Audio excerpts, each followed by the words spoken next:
Hi, everyone. I'm so glad that you could join us for this week's Open to Suggestions. We have a very special guest with us this evening, somebody that I was able to connect with in a way that I felt challenged my spirituality, my ideas, my openness to so many different directions. And so I'm very excited to introduce to everyone Mino Christante. Mino, are you with us? I am as much with you as I can be.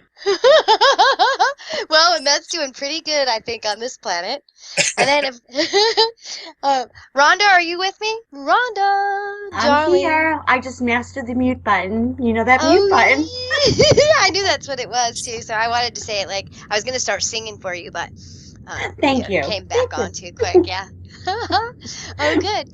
So, Mino, again, I am very excited to have you with us. And I want to get started right away because I think that there's so much information that you have and that may be different for a lot of people, but I really feel like this is a seed planter. And I'm very excited. So, um, Nemo, can you kind of just introduce yourself and kind of give us a brief description of, how you came to the place where you are today? Okay, good question, Sherry. Not as easy a question to answer as one might think. We'll attempt to give the canned answer and the response that's easy to identify with.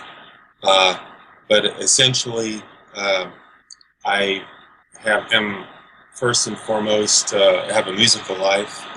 Been a music teacher, violin teacher for many years. And in the world of wanting to express myself musically and feeling like that was the way to uh, connect with other people. And then over the course of time, seeing that really I was obligated to take a step in the direction, what we would call a healing direction, which I've gone in with kicking and screaming and essentially doing everything I could to avoid that. We know that one.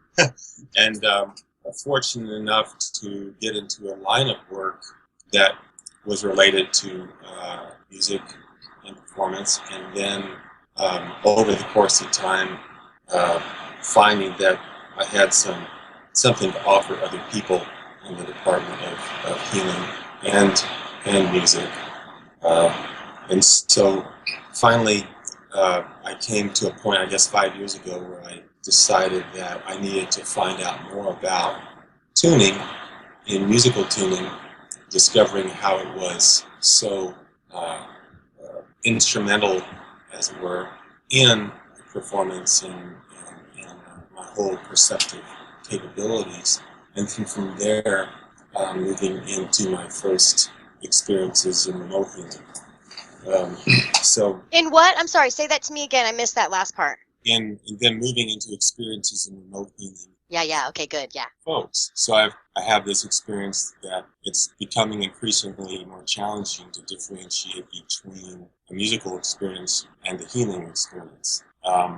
And so I've been working on a research project related to what is the essence of this tuning phenomenon of the seemingly mundane exercise of having a acoustical tuning to a musical instrument. What relationship could that possibly have with us as human beings and our ability to perceive the world around us? And it came as quite a group of gradual shocks and a few sudden shocks to realize how fundamentally important it is and significant that something that's be so relevant, that ordinarily I would think be so mundane and not really of any bearing upon how I would feel and how I would have my own emotions and how somebody else would experience the world.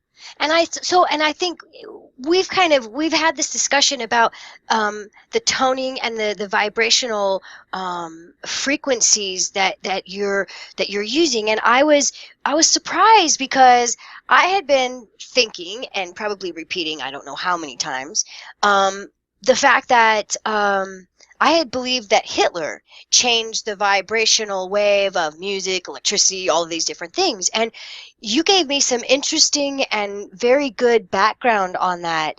Can you do that for me now? Yeah. One of the urban legends, which could be very much factually accurate, but I have not yet myself been able to corroborate physically, was the statement that Mr. Goebbels, the propaganda chief for Hitler, had come up with the idea that through musical tuning, that the fighting forces, military forces, could be far more effective, far more competitive, far more visceral, far more ruthless if their military marching bands were tuned up a notch and became a little bit more edgy, acerbic, and tuned to a higher tuning, such as the 440 hertz. And then the urban legend goes that an overture was made to the United Kingdom in 1939 to say, well, we can't agree on anything else, but hey, I came up with something we can agree on. How about we just change all of our tunings to 440 and make that standard? And presumably the British said, well, yeah, let's agree on that. We can't get together on anything else. Let's do that. So there was some kind of agreement made there. That was the first initial attempt to standardize around the world, which later, I think by 1952 or 3, became an international standard of music tuning of 440 hertz. But the origins of the tuning were not possible until the mid-19th century with the invention and use of steel strings and the ability to tune to that high A tuning. Now, for folks who are not familiar with what I'm talking about, musical instruments have to be calibrated kind of like machines so that they can interact with each other and be compatible. So they kind of line up their musical sounds with one tune, which is a number of physical vibrations that happen per earth second. In this case, they decided that if there were 440 cycles or physical vibrations per second that happen, and all the instruments were tuned to that, then they could play together in orchestras. But back in the mid-19th century, there were many, many orchestras, let's say in Western Europe, who were tuned to all different tunings from 415 cycles per second all the way up to 448, 50 cycles per second. And in the mid-19th century, there were two major superstars, like let's say the equivalent of two Michael Jacksons. One was Giuseppe Verdi, the Italian opera composer, and the other was Richard Mahler, the German opera composer, Wagner. And Mr. Wagner was all about 440 because he was writing the Nibelungen, the Rings, and a lot of operas that were to celebrate German nationalism. And so he was writing opera about warriors and war and battle, the Valhalla. And so he found a tuning frequency that really supported the impetus of his music. While Giuseppe Verdi was writing operas about long lost love and tragic love affairs and beautiful things as well. However, he found that 432 hertz served him far better than the 440 hertz. So there was a controversy even as far back as the mid-19th century. But it was only until the first part of the 20th century where it became technologically possible to tune 440 because with the invention of concertina wire, or basically barbed wire in World War I trench warfare, they had a lot of that left over, and they had to find something to do with it. And they said, well, we can tighten this, have a tensile strength to be able to replace gut strings, which were made out of calf intestines, and we'll have a string. We can sell violin strings and musical strings. Oh, that's a good idea. So let's use it to do that. And so we had a technology capable of doing that. And then there was the esoteric aspect of tuning, which certain societies had embraced at the latter part of the 19th century as well. So while on the surface you had this controversy between musical composers, underneath you had an esoteric society, such as, you have to correct me, but I believe it's a Thule society, where that embraced the esoteric notion that musical tuning had a power far beyond a musical quality. And so you had this tradition taking place, but essentially the U.S. Navy originated the idea of standardization of 440 tuning, not the Nazis. The Nazis implemented it in World War II, but then the U.S. Navy first supported it, and then finally the International Standards Organization finally implemented the world standard. And you can look up research. I find it very interesting who sponsors the International Standards Organization. And then they established against the outcry of thousands and thousands of musicians, first in France and then in other countries, that said, please don't do this. This is the death knell for classical music. And you can see what classical music is today. Does that help on the background a little bit? Absolutely. And I think that, first of all, I think it's fascinating to really get the story behind the 432 and the 440 hertz, because there is a lot of misunderstanding, I think, and it's such good connection, I guess, when you see. And it makes sense to me, if you're producing an orchestra and you do have understanding that the vibration is affecting people, obviously you are going to want to affect them in the passionate way that you feel about the music. I don't really feel malice in that necessarily, but I can see then how it becomes corrupted and perverted, and then now maybe we've come into a time of where, like what you're saying, it's going to come back into the 432 because that is natural law, right? Yes, well, that's just my opinion, that it is what we naturally are attuned to. I feel that we have an emotional, let's suppose that we have like a keyboard in a computer, we have a character set of emotions, and we are in our animal state and have our certain emotions triggered before we're able to actually engage that thought or that emotion intellectually. And so the emotions sort of splatters across our consciousness, and then now we have something we have to deal with. But something had initiated that emotion, and my opinion is that sound creates a primordial response to emotionally, and that different frequencies initiate different emotional states, and that by obfuscating the calibration, think of each of us as musical instruments. We're all tuned. And why are we tuned? So that we can musically perform and experience each of us experience our lives.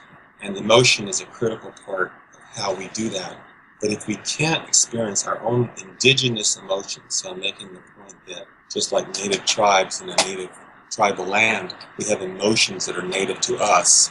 And then we have emotions that are not native to us, that are invasive emotions that have been artificially superimposed upon us, that are the same as the person sitting next to me, so that we will both react in the same way at the same time.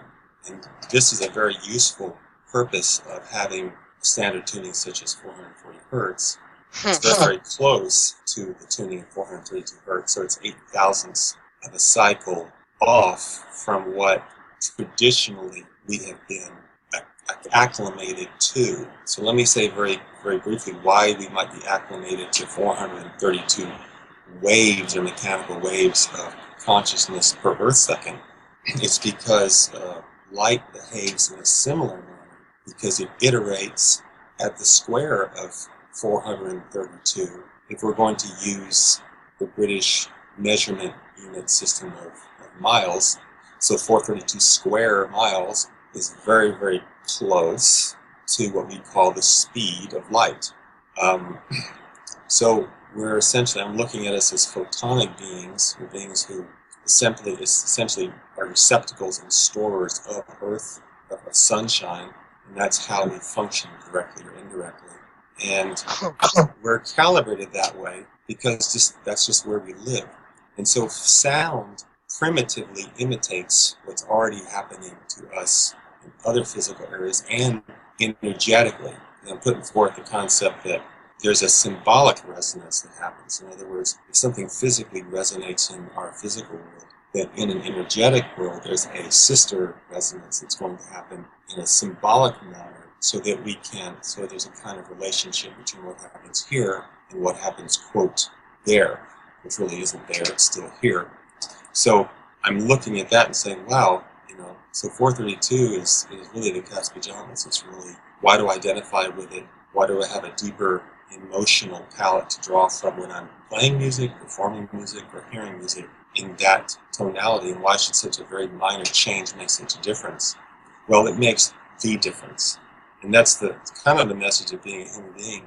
Everything really is significant. So we must be, when we're engaging, whenever we're engaging, we're significant beings, and what we do, what we think, how we feel, how we behave, even the smallest things we do, are very, very significant. And so in the 440 realm, things where we're conditioned in that tuning, let's say that we're going to be compelled to believe that nothing is significant, that everything is really pretty much relative, that nothing really matters.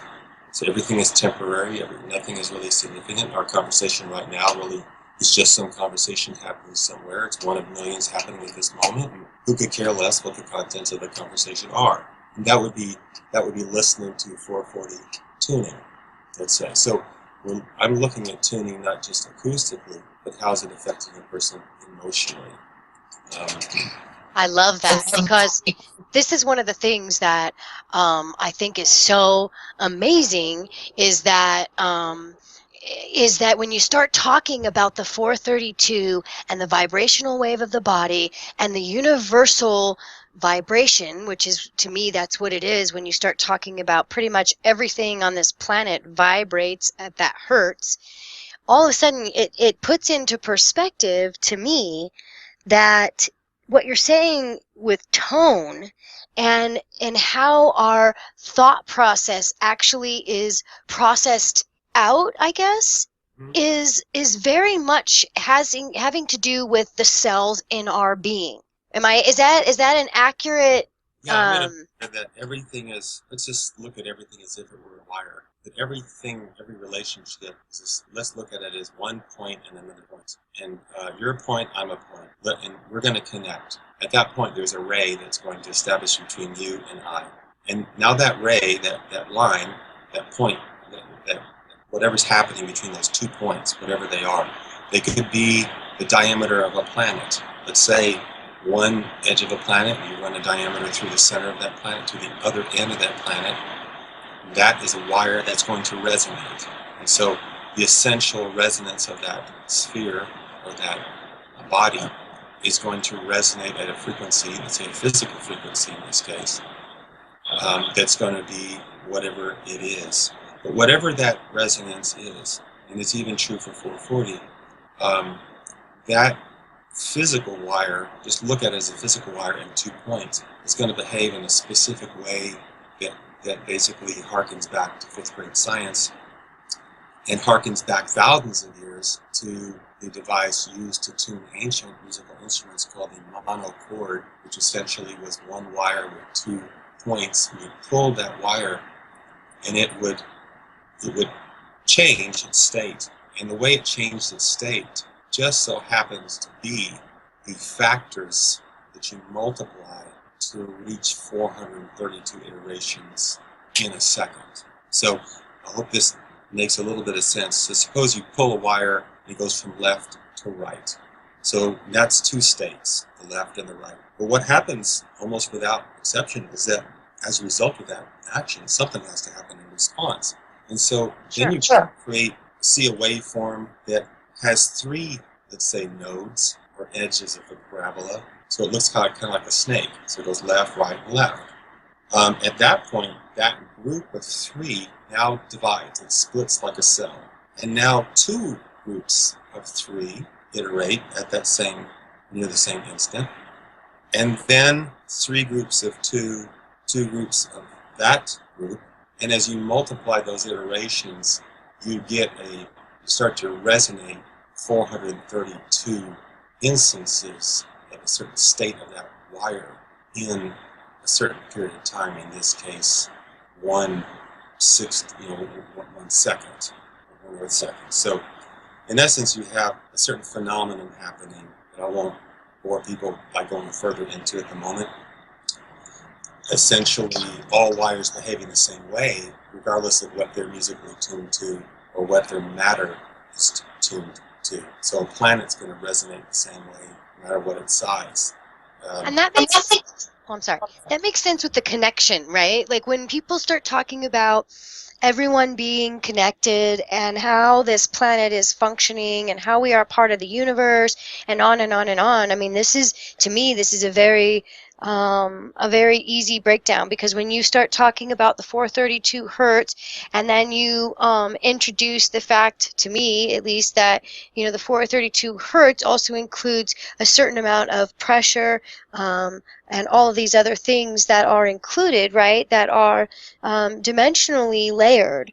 And when you start looking at then being affected and having certain waves over the planet all of a sudden consistently in a 440 vibration, which is known and like intended to put people in the vibration of war and sorrow and all of these other things, it doesn't really make much sense to me as to why, why are they still doing it? How is it that it's still being functional and that they are still allowed to proceed with this? I mean, who's in charge of this area?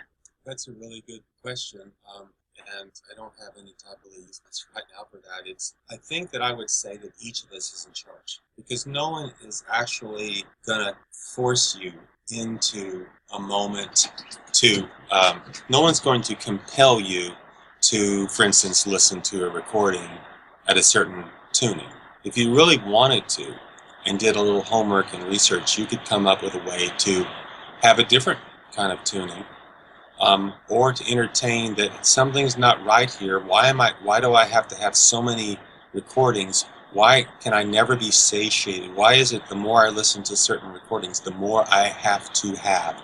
When will there come a time when I've listened to recordings enough to where I feel satisfied? Well, you won't, because they're not nourishing to you, because the nourishing aspect has been removed by the way that the recording has been tuned. But this is a notion that we are in charge of. Yes, someone some point set a standard, and yes, someone in entire corporate entities seek to execute and carry out that standard, and large organizations have used this phenomenon in order to benefit themselves, and that's all true. But there is a little bit of choice associated with it if you just ask the question or face the obvious fact that something is missing. Something's missing in the musical experience. What is it? Let's find out what it is. And then that's the beginning of a bit more exercising free will, because you can have all the free will you want, but until you use it, it's just sitting there, it's like a Maserati on idle. It's ready, but unless you get in it and go, then what's the point of having it? So I think that there will always be someone there to take an opportunity to benefit their own agenda if left to do so. And we need to consider the possibility that individually, part of the issue with the 432 hertz, this is my own personal opinion, is that it's the beginning of being able to have a community, an energetic community, where a single group with one formidable thought can accomplish something that is outside our frame of reference as in the possible department. And that's the beginning of being able to do that. This other conditioning, which, by the way, has to go on all the time. You must be barraged with this type of tuning 24 hours a day. Because if you go 15 minutes or 20 minutes without it, it stops working pretty quickly. So it's something... Now that I want to... Oh, I'm sorry, I don't mean to just jump in, but I want to really drive that home, because a lot of people have talked about the 440 hertz and different things like that.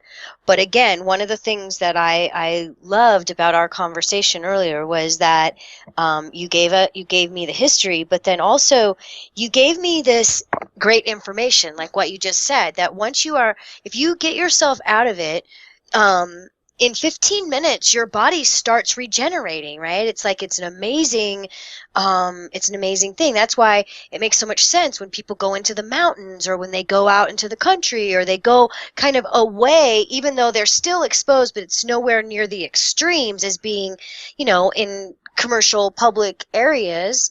They feel so much better, right? It makes so much sense. The air is cleaner. I mean, you can go on and on and on as to how much better the 432 hertz that's naturally vibrating affects our being.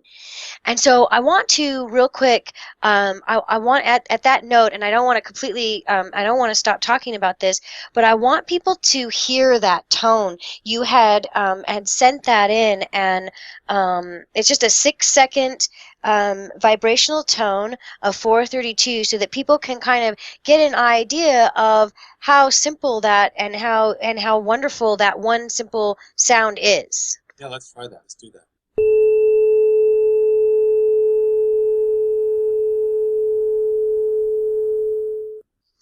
And so here's one of the things that I want to ask you, because I think that it's fascinating when I actually hear the vibration. And I've heard it now, several times. I've listened to it lots, and I think it's interesting because and tell me if I'm wrong, and Rhonda, I want you to tell me too. It sounds very similar when they do like a broadcast of like something, like the news alerts or the weather alerts or all these different things. Yeah, let's go there. I'd love that. Yeah. This is awesome. Okay, let's start out in the 1950s in black and white television, and let's go get on YouTube when you feel like it. And guess what? Number one, you will hardly find one. But this would be the station broadcast opening tone. Remember at 7:45 every morning? The TV broadcast network had to emit the very first thing of the day, a tone. The tone had to be iterated because it was supposed to check the calibration of the broadcast television network. And it had to be true regardless of the network, ABC, NBC, or CBS. And there was a pitch, a tone that was emitted. You would look at the screen and see this beautiful, interesting little mandala circle with these waves coming out. One goes 12 o'clock, one goes 9 o'clock, one goes 3 o'clock, one goes 6 o'clock. It would look like 3 pyramids pointing up. It'd be interesting. Go look at that, then go look at the Carlos Nakai Native American performer and see what's on his chest. And you'll see a similarity between the symbolism there. That's 440 hertz. You're being tuned, you're being calibrated to be ready. You're now ready for reception. It's you that's being tuned. It's you that's being calibrated. It's not the television set that's being calibrated. And now, if you think that's gone away, how many people listening now, maybe you have an Android, maybe you have an iPhone.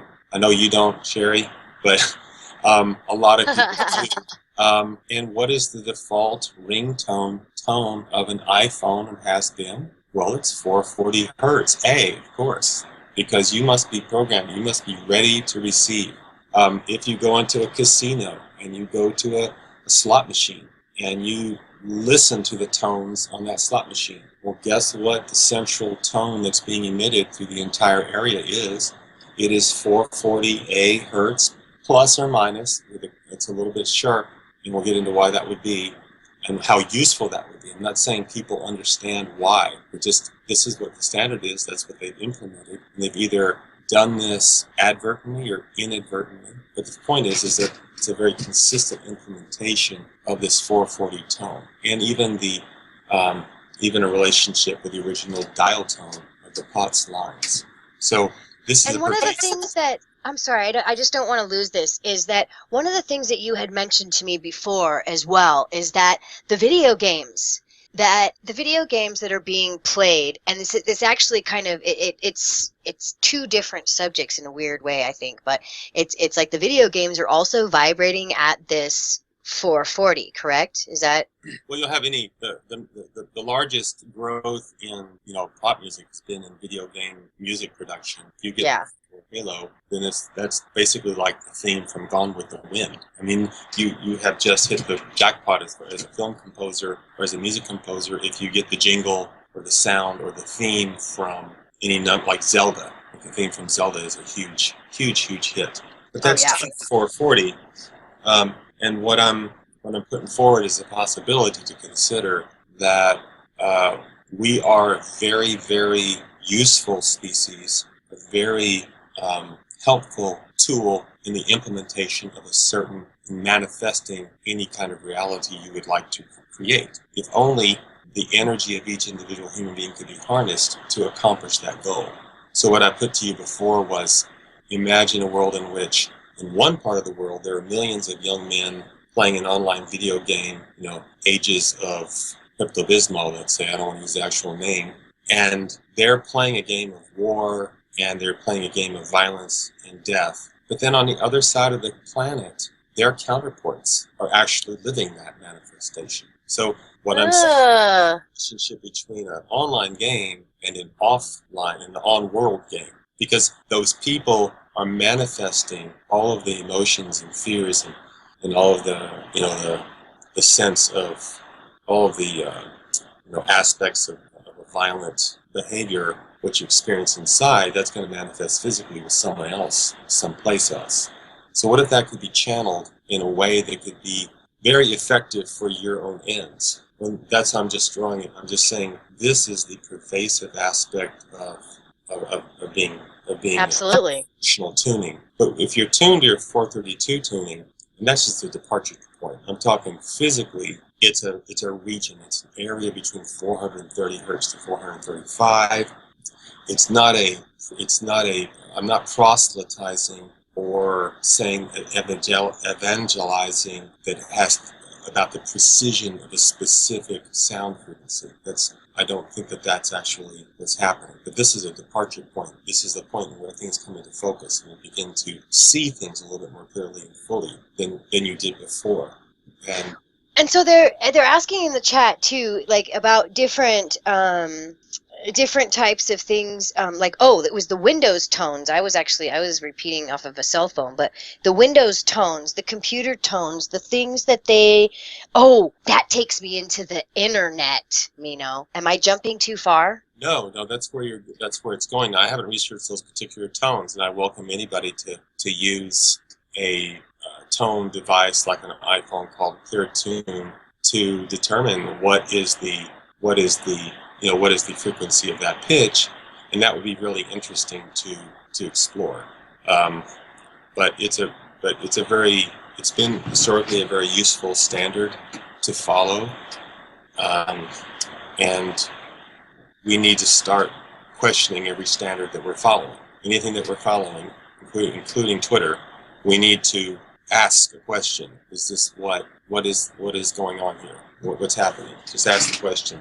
And that will happen more and more if you experience a different type of tuning. So it's easier to record at 440 hertz if you're recording music. There are fewer overtones. It's a more graphic sound envelope, so it's much easier to manage, much more convenient.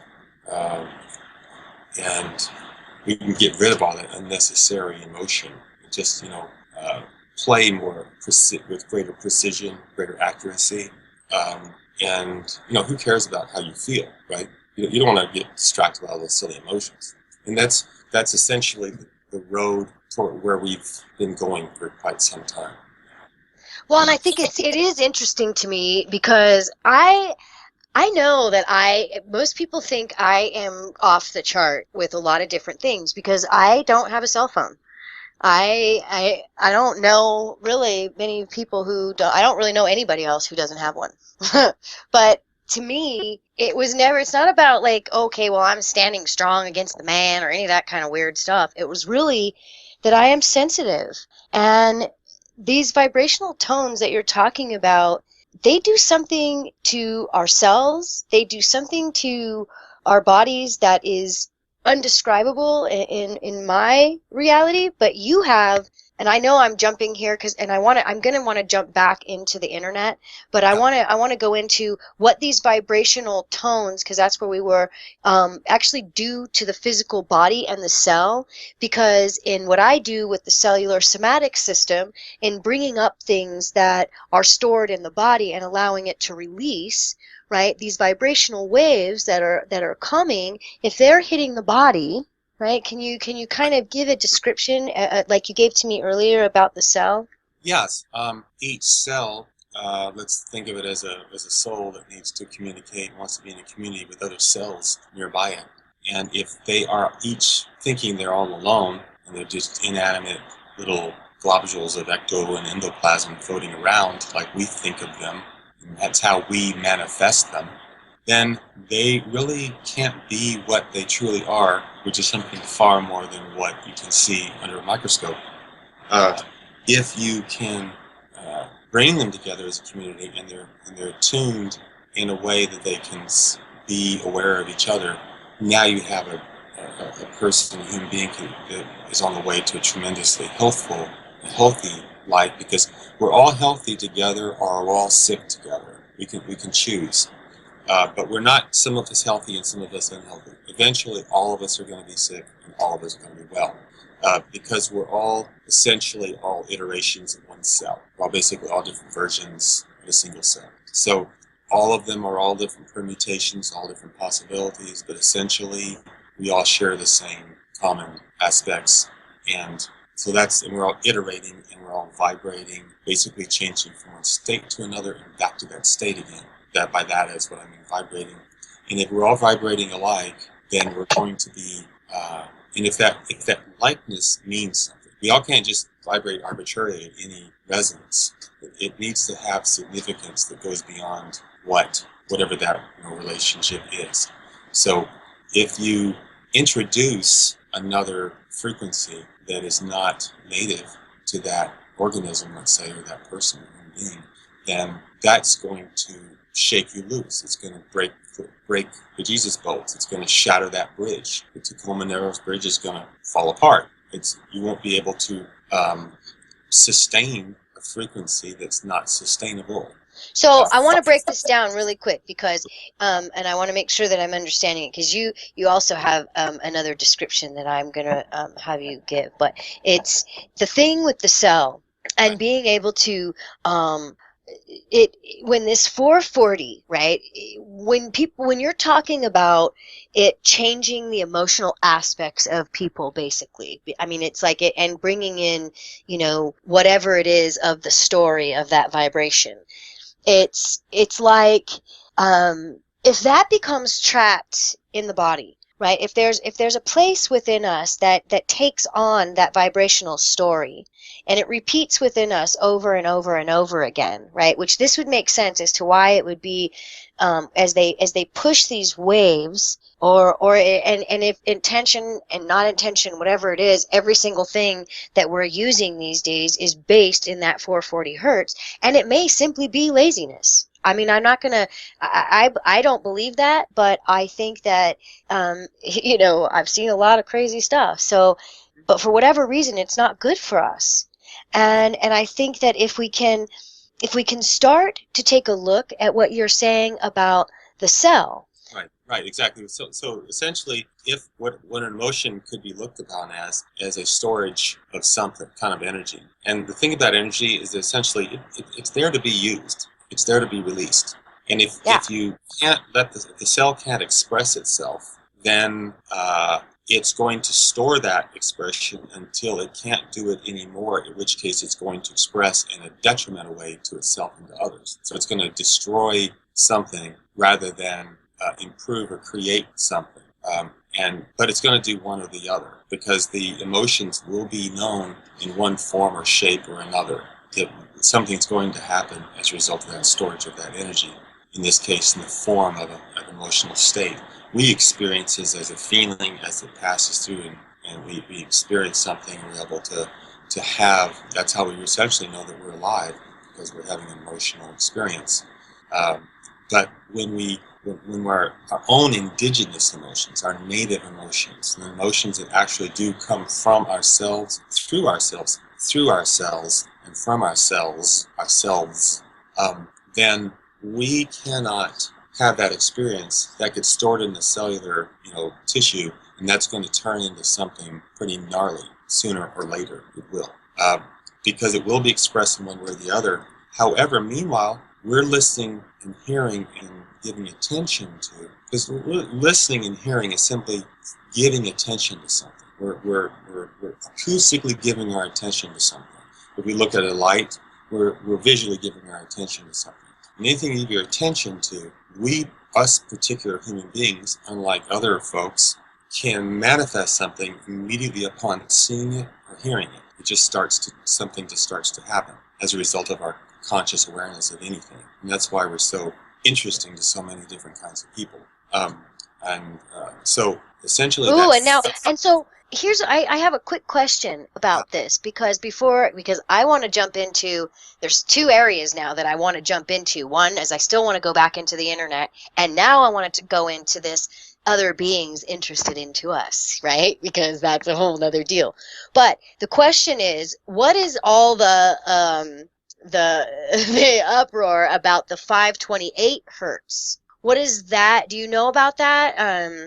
Transformation and the DNA repair and all these different things. Is that a possibility? Is that something that is in frequency? And I mean more mathematically than in the realms of reality, because anything is possible, right? But Yeah, this is one of when I first decided this is my very first interview to have with anyone to start talking about this, and before deciding that this was the time to start talking about this, I realized that you're going to create a lot of duality, a lot of different, a trinity of disagreement, and that's one of them. I would suggest that anyone who wants to know about that, they pick up the phone and listen to their dial tone, and they'll find out all about 528. It is essentially, I consider, a red herring. Of course, I'm going to say that it really does not have the validity associated with the frequency that I'm interested in. And so it is. Oh wait, no. When you're talking, so you're talking about that or whatever on the phone when you pick it up. Right. That is the 528 hertz. Yeah. That's the sound, you mean? And do you know? I mean, so like what? I mean, they're just kind of going. And I'm just curious because do you know what tone? Like, is it a C, a D?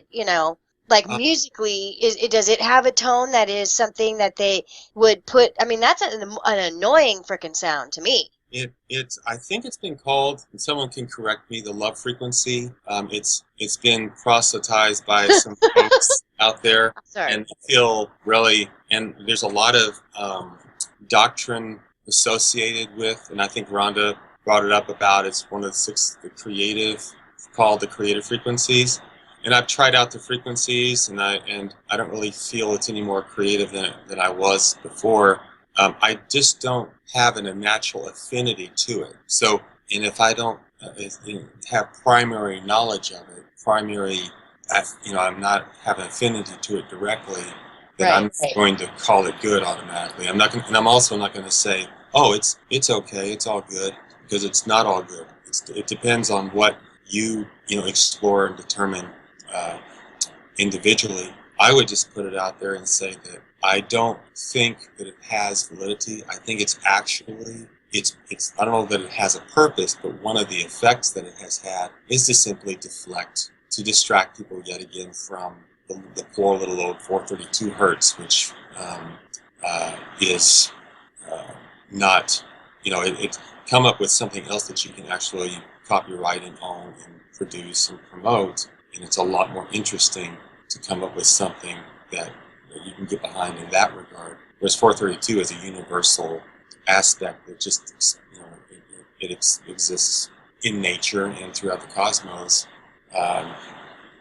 So I don't feel, my personal opinion, that 528 hertz has any type of validity beyond those who seek to manifest it as being such. So if you have a group of people who want to create that as something that's significant and important, then you might just have yourself a frequency that's nice, big, and important. But meanwhile, those folks are going to have some affiliation with the natural frequencies that come out of their bodies and their spirits and their minds, which is in the 432 range. So well, and so in the chat, Martin is saying, if the body tone is the 432, like that's our natural body tone, what are they trying to do? Like, so when you're projecting out 440, I mean, it makes sense to me when you're talking about the orientation of the music, again, that it was developed to create the feeling of, again, like loyalty of war, casualty of war,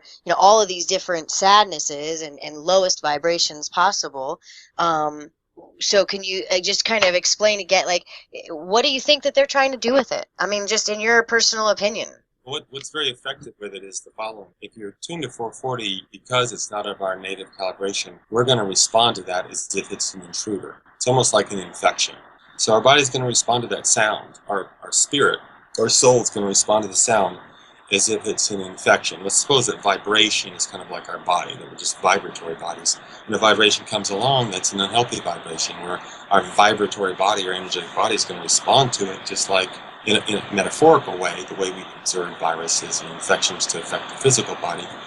But while it's doing that, it's going to create a dichotomy, a fork. It's going to fight, flight. Do I fight or do I fly? Do I fight or do I fly? And while our consciousness is busy in this indecisive moment, choosing infinitely, internally between these two choices, fight, fight, fight, flight, we're available for persuasion by an outside set of emotions. Be angry, be lustful, be spiteful, be indifferent. Please don't care. It's cool to not care. It's awesome to know that you're really being honest. If you're just bitter and cynical about everything, then you're cool. Because everybody knows that everything should be bitter and cynical. So these messages can be more easily palatable, so we can take them in more readily. And under other circumstances, we would never even entertain for an extended period of time certain feelings and emotions that today people just take for granted, but which typically really don't have any basis unless we're constantly being barraged, by that conditioning. So we're easier to manipulate in our opinions and in our behaviors, or more importantly, through our lack of behaviors. That I think is the biggest ticket in a lot of ways, because it's a dumber, right? It's like it really it takes out the oomph of this reality, like just kind of being the drone, being following along, just kind of being compliant, all of the things that make, I think, you use the phrase, it's the perfect cattle call, right? Yeah. Maybe you didn't say cattle call. I don't know if you said exactly that, but it was like, that's what I got out of it. I thought it was great because it's right? And when you're talking about sending out a vibration like this, you're talking about being able to affect every single person on the planet right now. And everybody's talking about how great these cell phones are. And it's not, I don't care. I mean, to me, I don't care if people have them. I don't care what they're, but it's like, you have to be, in my opinion, you have to be aware of this kind of information, because then you can do something about it, and not just in the physical reality. But one of the things that I loved about our conversation was that you said to me, we can change it within us, right? Like, we have the capability. That's one of the great things about being us, is that we are a powerful being and a great creator and manifester, and this body is designed to do some amazing things. And so as we start manifesting and creating at a higher, well, now it's weird because I keep wanting to say a higher vibration, right? Like the 432, like the musically higher vibration. It's like, is that right? Am I using the right terms? That's part of the challenge, is that already obfuscation is complete. So we want to use the metaphor of vibrating it somehow being higher enlightened, more enlightened, where a denser, higher frequency is not necessarily, doesn't follow metaphorically. So it doesn't mean that if you iterate a higher frequency, let's say more vibrations in 1 second, that you're more enlightened or less enlightened. In this particular case, it's been trumped so that we are at a higher vibration acoustically already. So when in fact we actually need to lower our vibration slightly in order to begin to breathe. Now, I teach voice, and I had a voice student not too long ago who had a heart problem. And I said, well, I teach at 432A, and we're going to study at that. And he said, fine. And then within a month, he came back and said, I'm having a significant improvement in my heart condition. My heartbeat is changing. I'm hearing my heartbeat when I sing. And now so I'm putting forth that, back to your cellular issue, that through that tuning, this student in his later years, his older gentleman, has improved his health. I'm saying that anecdotally, and he's convinced he's improved himself because the tuning is changing his heart rate. You see 72 beats a minute would be a really nice, I think, a relatively nice heartbeat to be at, and that's 1/4 of 432. It's a multiple of 432. So we're already programmed that way, calibrated that way. Let's just work that way, and we're going to function a lot better. But let's just try it. I'm putting it out to people to experience it, experiment with it in their real world, not on the internet, not with a recording. See, one of my jobs is I listen to recordings for a certain number of hours each day because I help develop technology that's for musical playback. So when I'm doing that, I'm listening to a lot of tuning that's, it's all at 440 hertz tuning. So, and I think, does that, when you're saying like this person actually started to feel physically better, are you talking about singing at a like are you talking about like learning how to tone your own vibration to the 432, or are you talking about an instrument? Because I mean, that seems really cool to me. Like that would be like, I would know. Yeah. Okay. Go ahead. I'm sorry. Rhonda brought something up too, where we hear 432 hertz music, and of course you can start with YouTube and see thousands and thousands of folks and communities already doing this. Some of it is a hybrid 432 tuning, where a recording has been digitally mastered and changed the tuning from 440 hertz to 432 hertz. And then, but to get back to this gentleman real quick and wrap that up, he was able to, his heart started to behave differently. So his health improved through his singing and through that tuning. And so he enjoyed a health benefit simply by having a different tuning than he might ordinarily have had. He had sung for years and had no success and was very unhappy about it. He was ill. He sang with me for 1 month. He was fantastic, much improved, and his health was improved as well. I mean, to me, that is so amazing, because this takes my practice, my work, which is always changing. I don't even know what to call it anymore, but the life coaching that I do, this brings it around to a whole new perspective to me, because I feel like that if you can alter the vibrational frequency of the cell, if I'm understanding you right, within 15 minutes it begins to repair itself. And yes, yeah, you're just bringing it to what it was before. You're not doing anything to it. You're simply helping it to remember itself. Ooh, and I love that, and that's okay. We're gonna take a slight break. We're gonna play a song, and we're all gonna get something to drink and go potty. But I want to come back to that, because I think that is that's a good point. So we'll be back in just a few minutes, everybody, and I hope you enjoy the song. I love that song. Yeah. And it seems like it's the perfect introduction kind of to our next thing, because it's like one of the things that I really feel like is having you with us. And I'm just going to, we have, in case anybody is just now joining us, Mino Christante is with us, a spiritual advisor and healer. Welcome back, everybody. I know I forgot that. I was going to jump right in. Thank you, Sherri. So I'm so overflowing with questions and the information that I've already obtained from you is just bubbling everywhere. So I'm going to kind of try and stay on track with the things that we discussed. And we were talking about, before we left, we were talking about what happens to the cell with the 440 hertz. It's pretty much, if I'm understanding you correctly, it pretty much breaks it down from the inside out. Like it's not a breakdown that you can see on the cellular physical reality structure.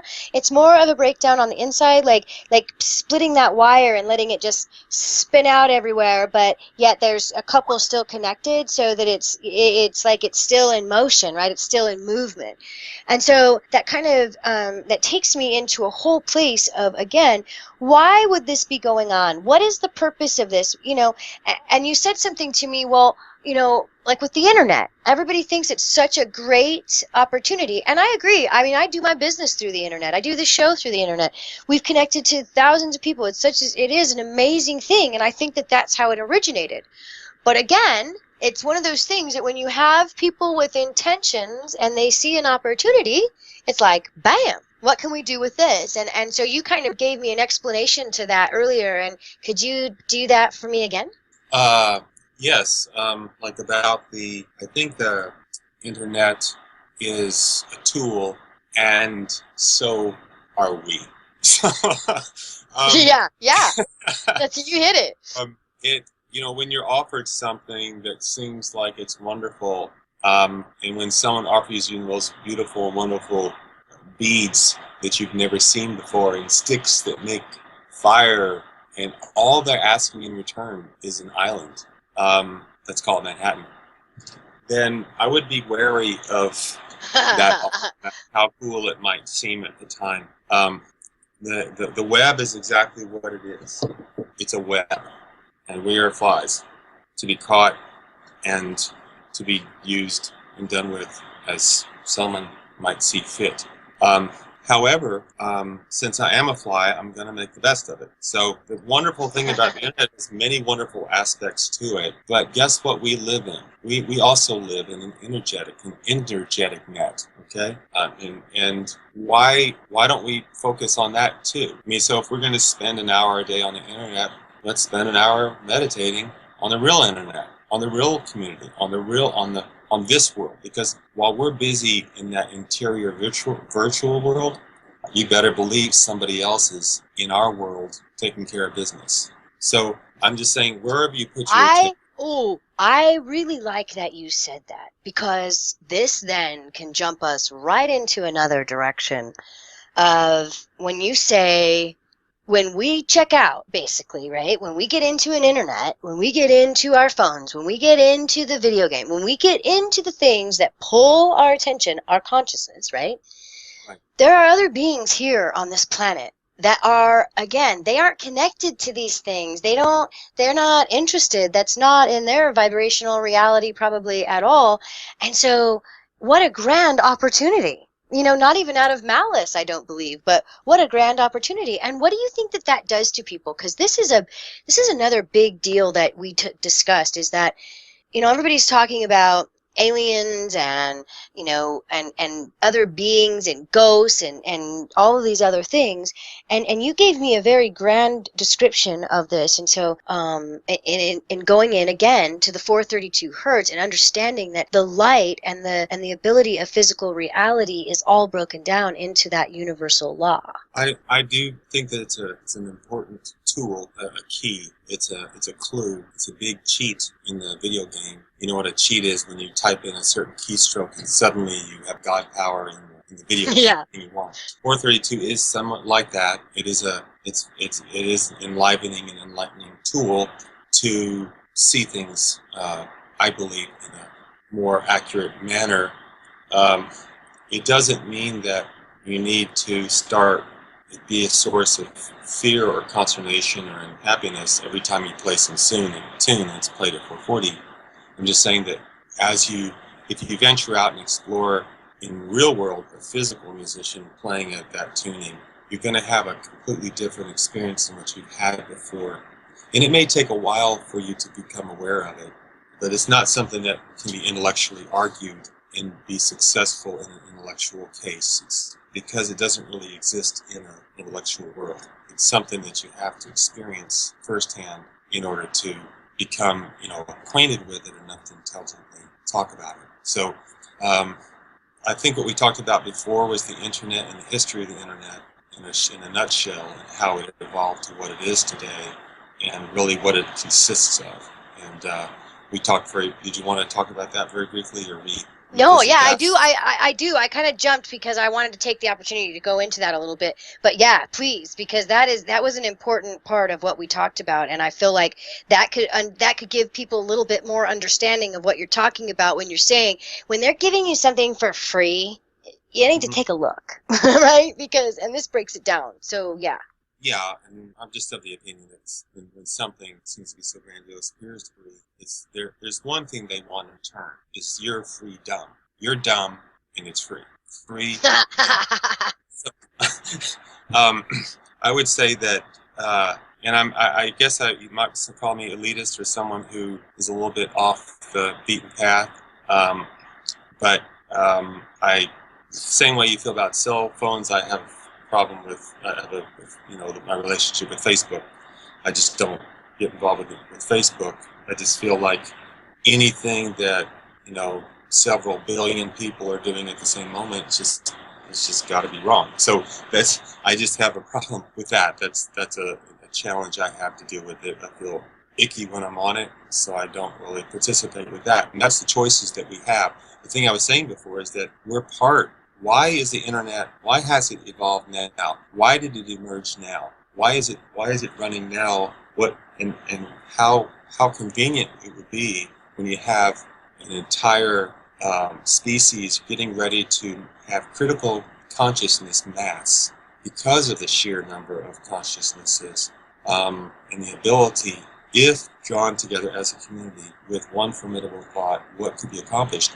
Why not come up with a way to distract those folks and diffuse that potential with some stuff that's, quote, free, unquote. And I'm just saying that we're already we can already text each other emotionally. The capacity, the possibility is there if we will permit it to be. But it makes sense that would be, I'm sorry, that it makes sense that they would be, that it's a disconnect, right? And that takes us, again, the internet. What was it before? You told me, I'm sorry, I was going to spout out something good and then I didn't. The brief synopsis of the origination of ARPANET, which was designed by the Advanced Research Program Agency, ARPANET, so that they could intelligently inventory supply depots of the U.S. military throughout the world and be able to instantly communicate so that if they needed to move materials to one theater from another, they could communicate very effectively and very quickly to do that. Someone got the notion, well, why don't we just give this to the world? And wouldn't that be just a wonderful thing to do? And so that's what the Pentagon did. They changed it from ARPANET to, it evolved into the Internet. And this is what we use today. Basically, the Internet is a weapon that was designed by ARPA, which became DARPA, the Defense Advanced Research Program Agency. And here's where I'm going to get in real trouble. However, it's so fascinating and yet transparent that the former director of DARPA is now the CEO of Google. Oh, bam! I mean, holy crap, right? Doesn't that make some sense? So that only makes sense. That's perfectly reasonable. I mean, that because that my email is available. I want to make sure that that person, if they want to read my email anytime they want to, they can do that. And I don't want to make it hard for them to do what's important for them to, it seems to be so important for them to do and know about. But the part of the internet is a very useful tool in many respects. We're having benefit from it now. Hopefully, maybe that person's listening, and then maybe they'll change their outlook on how they want to live their life, and how they want to treat other people. That's a possibility. I think here's another grand possibility, and I'm going to throw this out there, and probably, nobody likes to hear this as well, but there are organizations right now that are maybe not as big as Google or Microsoft or whatever, and they are based out of this country, out of the U.S., because we couldn't, it just probably would not really be functional here. But, and they are coming up with a new design for the internet that basically, and I'm throwing this out there to you and on the show because I really want to hear your opinion about it more than anything else. But it's like what they're doing, if I'm understanding their creation, is they are creating a new internet. They're calling it something else. I'm not going to get into that. But they're creating a new internet that is people-owned and based. It's like it's always owned by the people. It can never be distributed any other way. And it basically gives everyone the free access that they should have because it's a vibrational wave that's already in existence, blah, blah, blah, blah, blah. Does that make sense to you? Is that a feasibility? Is that even feasible? Is that possible?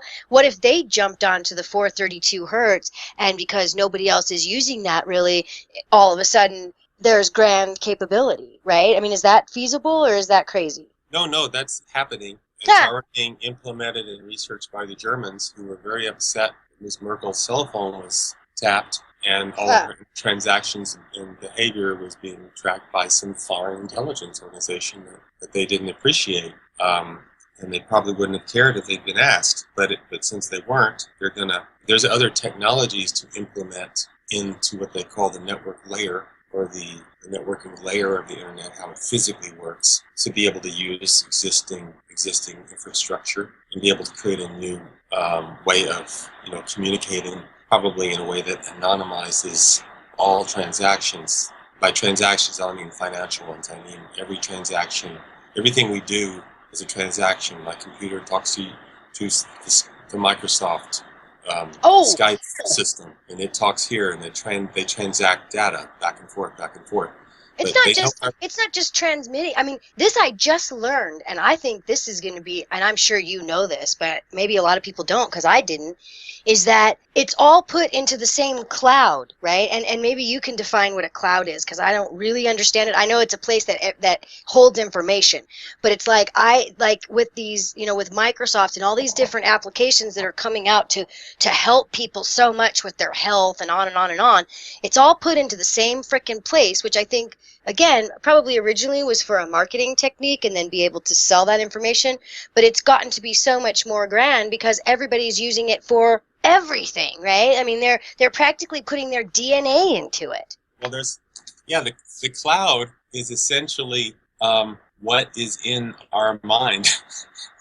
When they have explained, essentially a cloud is someone else's computer. I mean, that's all the cloud is. Cloud is thousands and thousands of duplicate servers that all simultaneously copy and sync everything that's happening. So take what we're doing right now and multiply that by like 6,000 or 7,000 computers. They're all transmitting this thing at the same time. But at that time, during that moment, probably 17 or 18 servers break down and got overloaded. But because we have the duplication of many, many other, think of each server like a cell, and they're all communicating, interacting. But we had a couple of cells died, but the other ones are still functioning. They're just like the others, they're identical.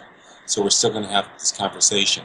And that essentially is what the cloud consists of. The reason why they wanted to call it the cloud is because, again, they don't really want to explain what it is, which is a very simple concept that they're going to, everything that you would like to do locally on your computer, they would rather that you do it on their computer. And they're going to offer you the advantage of several of their computers, because you might only have one and they might have several. And so your data, which is not your data, it's now their data, because it's on their server, is going to be convenient to you because then you probably won't lose it. And don't you think that's another thing, is that these applications and these things, that it's not just a matter of the vibrational wave and all these other things. I mean, it really is a total distraction in every area. It's like it makes people so freaking lazy. Like, nobody has to really, it's like, well, why go out and walk, or why do this, or, when you've got all of these different programs that can stimulate you, I guess, in a similar way as what's thought, but really it's at that 440, which is messing people up. It's an obfuscation of what our natural emotional character set is going to be if left to our own devices. So if you look at, there used to be such a thing as vaudeville. There used to be thousands of theaters throughout the United States, and people would go perform at these stages. And that, over the course of time, was eradicated, electronically replaced. And then and the proliferation of this tuning has been an aberration toward spontaneous creativity of music that's happening. I say there's recordings and then there's music. I don't call recordings music. I call them files. I look at music files that we listen to as cultural shards of pottery from some other culture or civilization. Could have been 3 weeks ago or 10 years ago, but it's still something that doesn't exist anymore. Whereas the difference in actual music is when you go hear someone play music and they sing and it came out of their body and then it went into yours. And that's what I think of as music primarily. So And when you start talking about, because I know the focus in music is a really good, it's a good toner for me. I mean, I experienced, something quite amazing with music and tone and vibration. And so I'm not going to, go into all of that, but it gave me a different reality of what it really does to the body again. And so one of the things that we had talked about was sometimes it seems like on this planet we get larger waves of this shit than normal, right? Like people call it solar flares or whatever it is, but it makes people crazy. Like, Right. you'll notice that, I mean, people just aren't acting normal. They're, they feel different. They're sickly, whatever it is, it just like this energy just is heavy and bombarding. And like I said, people are saying it's solar flares, it's this, it's that. It's my opinion that it's probably more of an overdose of these waves, because you and I had talked about earlier the internet and the cell phones. I looked up, it is also the microwaves. And it's like, ew, you start thinking about all these things that have brought us into this easy living, fast pace, and it's more than just, again, being lazy and not having to do much and not having to actually connect. It's like all the way around vibrationally messing us up, right? Well, yes, I wouldn't say that we're lazy. I wouldn't look at laziness as happening. I would call it a lethargy that's being brought on by a rigor mortis, or a constant barrage of conditioning to compel us to do one thing more than anything else. And that one thing is nothing. Don't do it. Whatever it is, stop it. Just stop it. Don't do it. And as long as you hear that message, as long as you do enough of nothing, you'll be fine. No one's gonna make any waves for you. There's not gonna be any trouble for you. Everything's gonna be good. Just don't do it. And so that's one of the essential results through what we're experiencing in the physical wave distortion of this planet. Now you have organizations that generate a technology that will emit an extremely low frequency wave, ELF, and that wave is so long that it's 1 or 2 miles long. Now a wave has a physical, like we talked about before, 2 points and a wire between the 2 points. That is essentially what a wave is. And the distance between those 2 points is what the measurement of the wave is. And so 432 hertz is a physical wave. It has a size. It's about 32 and 48/64 inches. So it's actually a physical wire with 2 points, imaginary points, and it's traveling through space. Now, someone's come up with a technology that emits an ELF, and it does it every 6 seconds. Now, that wave is so huge that information can be coded into the wave in an iteration of the wave. That wave passes through the crust of the Earth and resonates all the way through the Earth and comes out on the other side on the ocean floor. And then that wave is interpreted so it doesn't have to travel around the Earth. It travels through the Earth, or around the circumference of the crust of the Earth. So waves are where it's at right now, and it's where it's at in technology. We had a microwave, a 10 gigahertz microwave, the 1970s microwave technology, the first microwave ovens came out. You could also transmit data over that wavelength pattern, but you also could cook a nice little chicken with it, heat up your potato, because of the enormous force, because the technology of microwaves was initially intended to do one thing, to excite water molecules. And that's what your Wi-Fi does now. Your wireless Wi-Fi has one function, and it has a secondary function. The first one is to excite water molecules. The second one is to do so in a way that you can attach data to it so that my computer can talk to you right now. So that's the proliferation of Wi-Fi is literally, not the smoking gun, but the smoking cigarette of our generation. And then cell phones are right there. When you put that cell phone up to your ear, then essentially what you're doing is putting a nice little 38 special up to your ear, and you're very, very slowly pulling the trigger. It might take about 12 years to pull that trigger.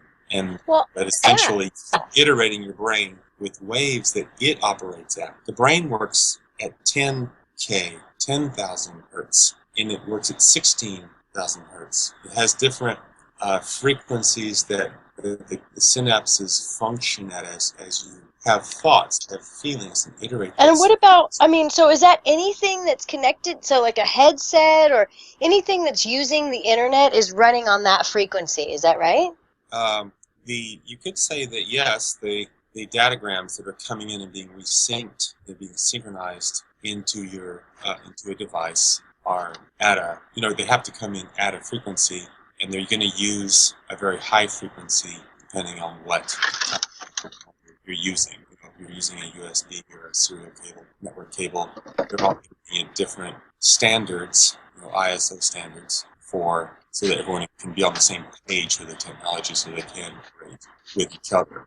But we're the ultimate purveyor of that type of behavior, and we're the ultimate clearinghouse of it, and we're the ultimate decision maker of it.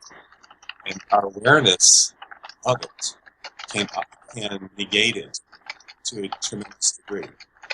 So being aware that something is harmful, even if you're eating it, I'm going to throw out there that you're way ahead of the game, and you have the capacity to not be harmed by it, or to reduce the aberrative effects of it. As I was talking about before, with being in denial and to not see what you're seeing is a recipe for disaster. Well, and that's the thing, and I like the way that you've put a lot of this too, because it's not a fear base. It's really about knowledge. It's really about understanding that this is there. You don't even have to really fall into a story. It doesn't matter because it's there. So now how do you fix it? And that's, we keep playing the tone of the 432, but I think it's also understanding, in my opinion, and I want to hear what you think about this. We have the capability of vibrating within us at a certain vibration with our own thoughts, with our own ideas, right? Like this free will, this, when something negative attaches to you, or, whatever you want to see it as, it's like we have the capability of saying no, right? We have the capability of either, and I don't know how some people want to phrase this, asking for help, going within, whatever it is for you, and pulling ourselves to a point of where we can see on top of it, right? Because that's what I think this is about, is really everybody has ideas about, I guess, what's going on in our reality. But there's certain things that we can't deny, right? There's certain things that are there. We know they're there. That's just the way it is. And but we don't realize the consequences of what our actions are, right? Like creating and allowing these vibration or these technical equipment to be using those frequencies is so inappropriate. But again, it's not necessary, right? It's really not necessary. I think that as long as we deny who we are and what we're capable of, it will be necessary. So its only necessity is to bring to our attention our capabilities far, far exceed the technology that we have cobbled together, sadly, with a little of reverse engineering attempts. We already have the technology that other folks want, namely us. While we're thinking that there's something out there that we need to protect ourselves, we don't need what's out there to protect ourselves. We need to seek out what's in us, which already resides there.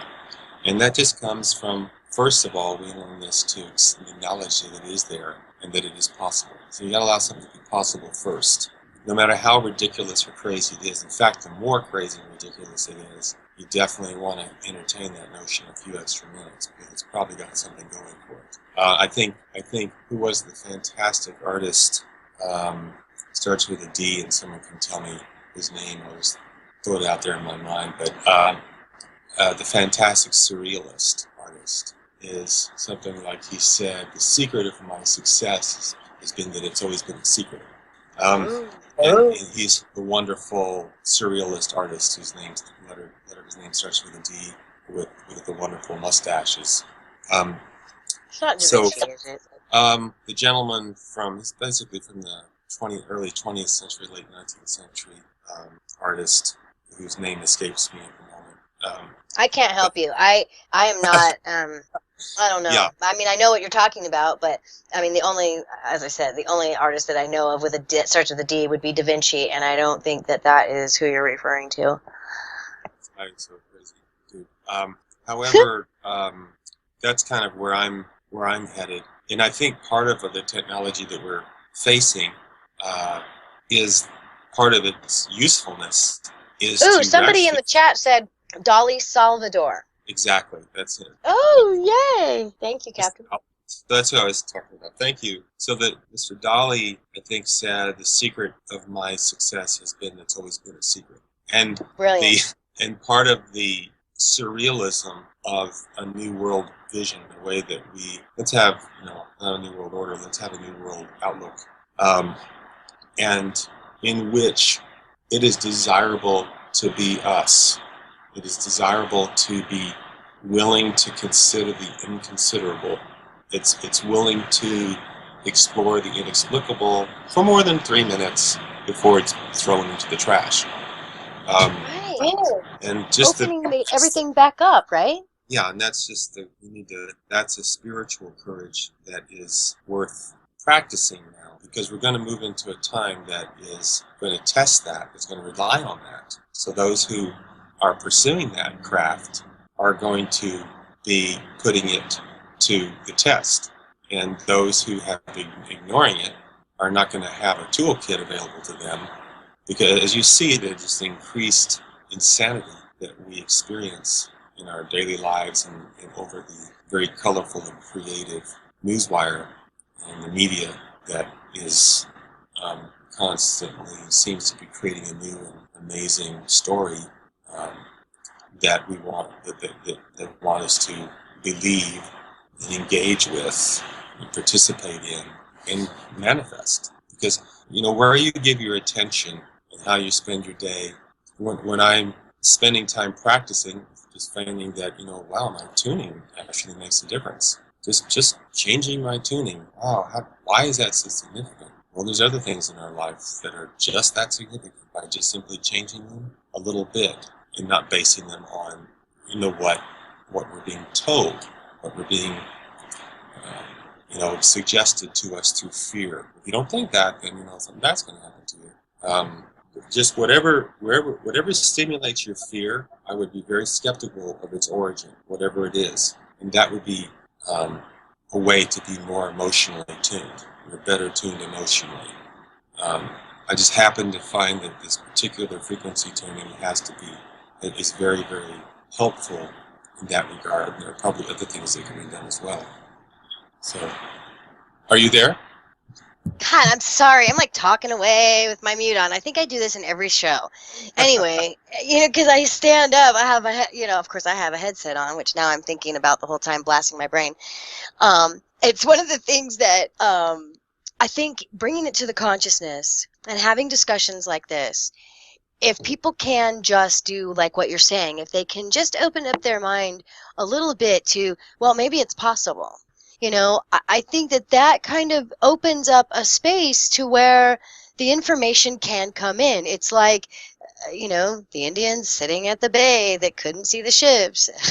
It's like that is where we're at. And so it's time, I think, if we can just open up a little bit, like what you're saying, and start to see things maybe dimensionally even on a different layer, which takes me to another aspect of a lot of the things that you and I have discussed before. But it's you live in an area that's very wooded. Is that right? Yeah, I live in the woods. Yeah. So, yeah. So one of the things that that first of all, it's a grand place to be, but secondly, you've had some dimensional experiences, which I feel like are because of the vibrational work that you do, right? Because I've had on this show before people that have talked about the Bigfoot, they've talked about aliens, they've talked about all kinds of things, and what it all comes down to is our vibrational reality not being in the consciousness of seeing them.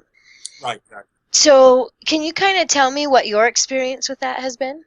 We could go with the more popular hearing Sasquatch the other night might be a fun one, or Oh, in yeah. experiencing other technologies that are not like our technologies. But I think I never thought that I would be one to have a Squatch story or a Sasquatch story, and I was really fascinated by it. But I suppose it would be about 3 weeks ago, and I'm in bed, and it's in the night, and we're in a relatively wooded, large area in the Pacific Northwest, and don't want to say where. And we hear what appears to be a coyote howl, but it's repetitive and it's almost metronomical. It starts just repeating, almost like a chant, and it goes on for, I suppose, a couple of minutes, and then my wife whispers to me in the dark, did you hear that? Are you hearing that? And it goes once more, twice, and I say, yes. And I say, we're whispering in our own bedroom. There's no one around. And it stops at that instant. And then I have this desire to say, I'm going to get up and I'm going to go outside.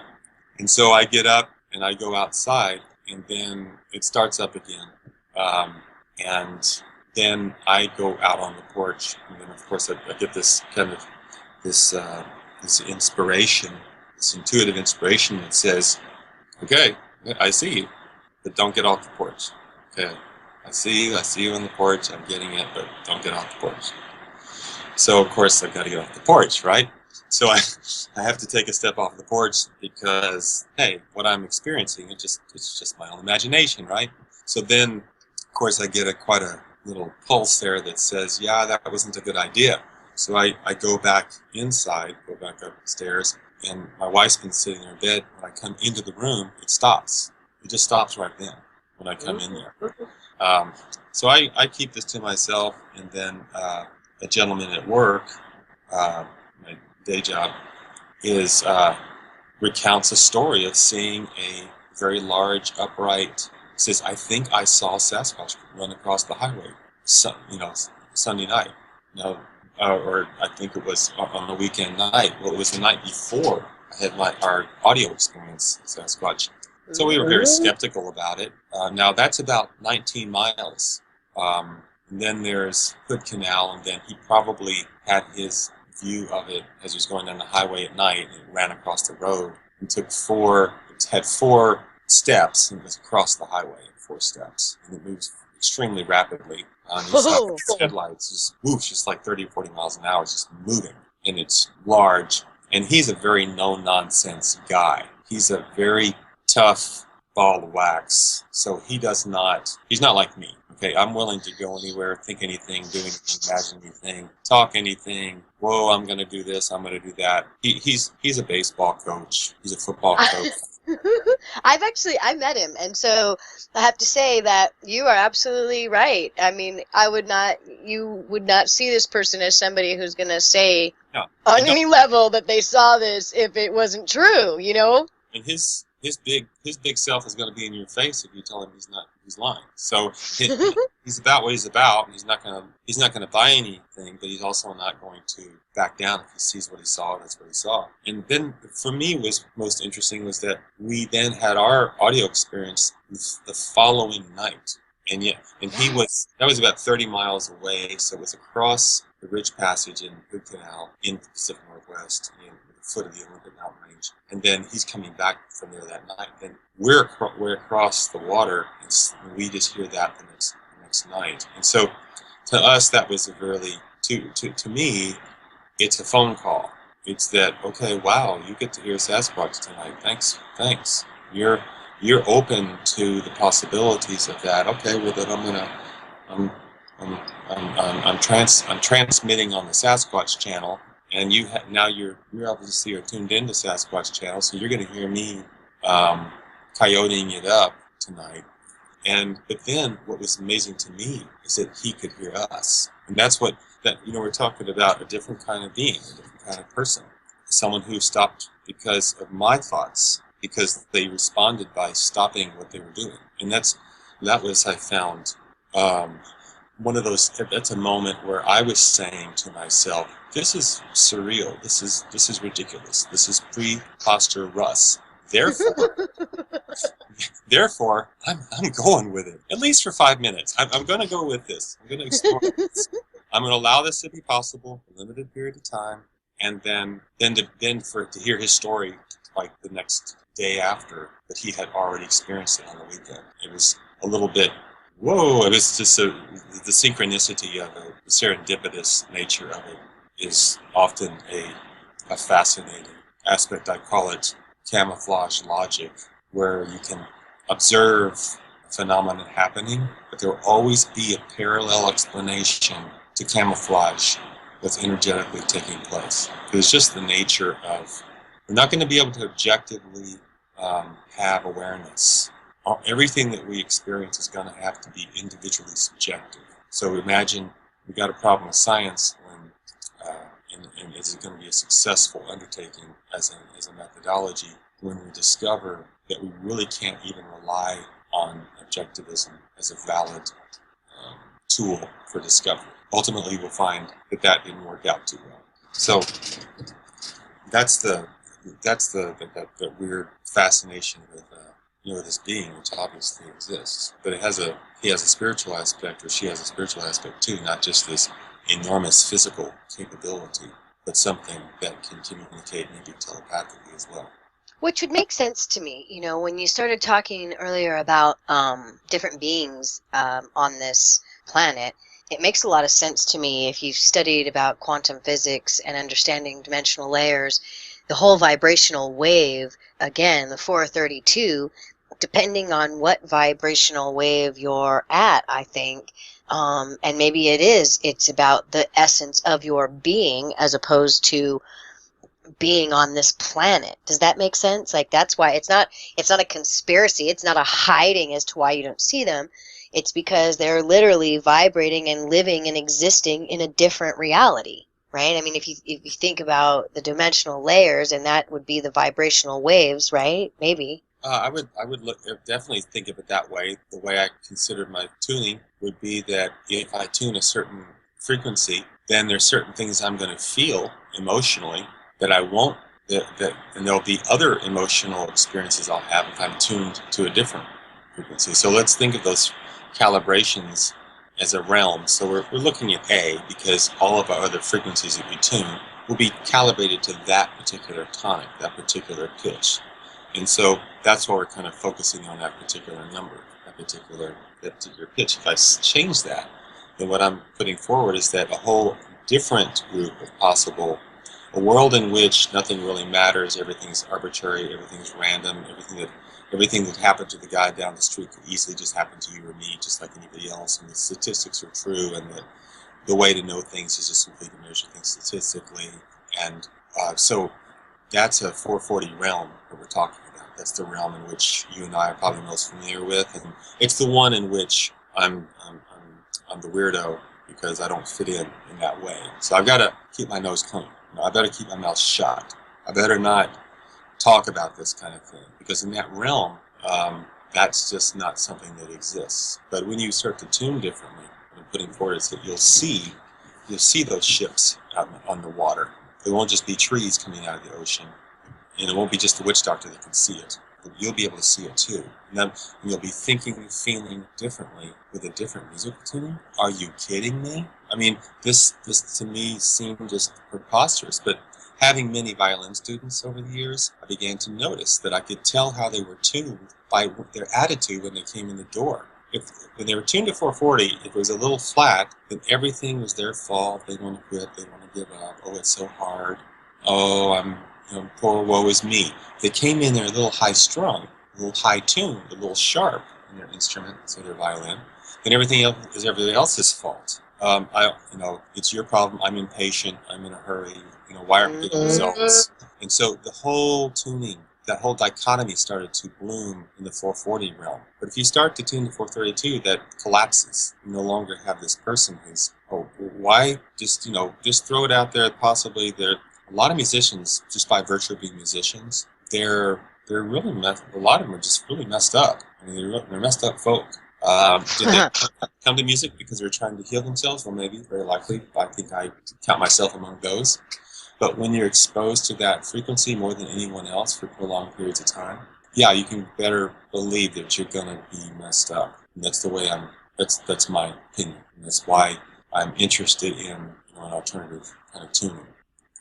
Well, and it just makes so much sense. I mean, it's everything. I had heard different things about the 432 hertz before, and it did make sense. But when I had an experience of actually seeing what the vibrational wave felt like, yeah, that was a whole different experience. And so I think that's where people have to have that come into the reality. And so there's a lot of different things that are coming into the technology world does not have to be a negative. It doesn't have to be in the lower vibrations unless that's how we choose. And so we can actually, by bringing this to our own consciousness and maybe bringing it to the consciousness of those that are in creation, maybe it's not as intentional and in some aspects as we think. Maybe people aren't really that smart, but then the ones who are kind of forced by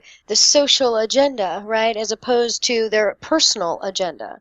And that's what I feel like this understanding the 432, the universal law, where things come from with the hertz that we're using now, understanding the vibrational waves that are consuming us on this planet and how we can change it. Yeah, I think it's very helpful to understand that our vibrational laws and frequency is in many ways a metaphor. The frequency is something that happens at a certain how often something will occur. So how many times did you pet your cat today? That's a frequency. How many times were you kind to someone else? That's a frequency. How frequently did you say good morning to someone who you do not like? And the possibility that maybe they'll say good morning back one day. That's a frequency. We're thinking we want to see what, a frequency is how often we do something. How often do we frequent a certain restaurant? Is that a place this economic institution, how often do we frequent that? Is that something that we want to do frequently? Is that going to be in our frequency?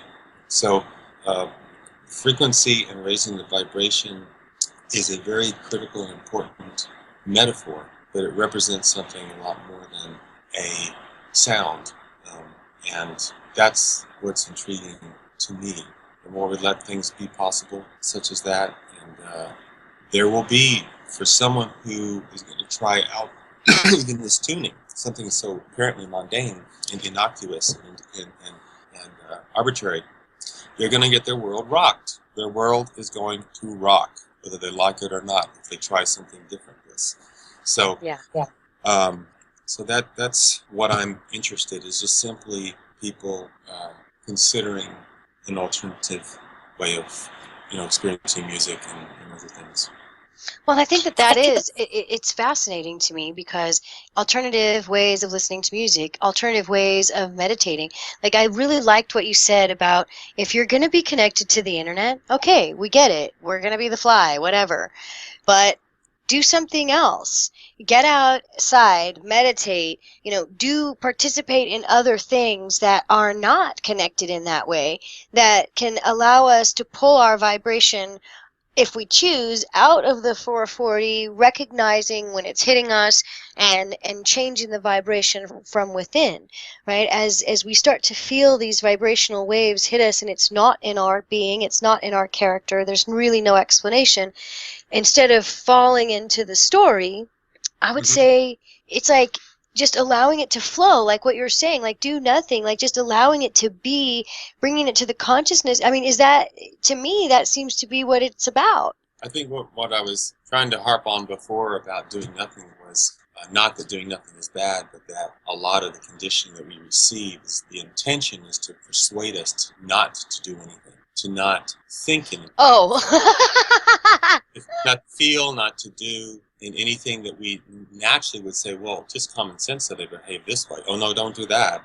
And so that's simply, if you could persuade 1 million people or several million people to just not do something for 5 minutes that you know they probably want to do, I mean, that would be useful. It would be a useful ability to have, and it would be really inexpensive to do it if all you had to do was alter the frequency with which they listen to not just music, but even spoken word and lots of other aspects of that. But thank you, Sherri. Well, thank you so much for coming on the show. I'll tell you, I just feel so not overwhelmed, like overflowing with information. I am so pleased that you were able to come on the show. I am so thankful. And excuse me, again, it's almost like all these questions that I've been asking and that I've been putting out there, you really have given me kind of a diagram to look at as far as opening my mind and being able to see things, if I want to see them, allow them to be true. That type of reality thinking is really helpful for me. So again, I really appreciate you being on. And Rhonda, as always, thank you so much for everything that you do. Stephen, thank you so much for coming on as the new producer of this show. It's very exciting to me, and I wanted to give you a big thank you on the air and say, people, there's going to be a lot of fabulous changes to this show that I am so excited about, and it's all because of having Stephen here. So thank you, thank you, thank you. I hope that everyone that's listening has a great evening, a nice weekend, and I love you all. Talk to you later. Peace out.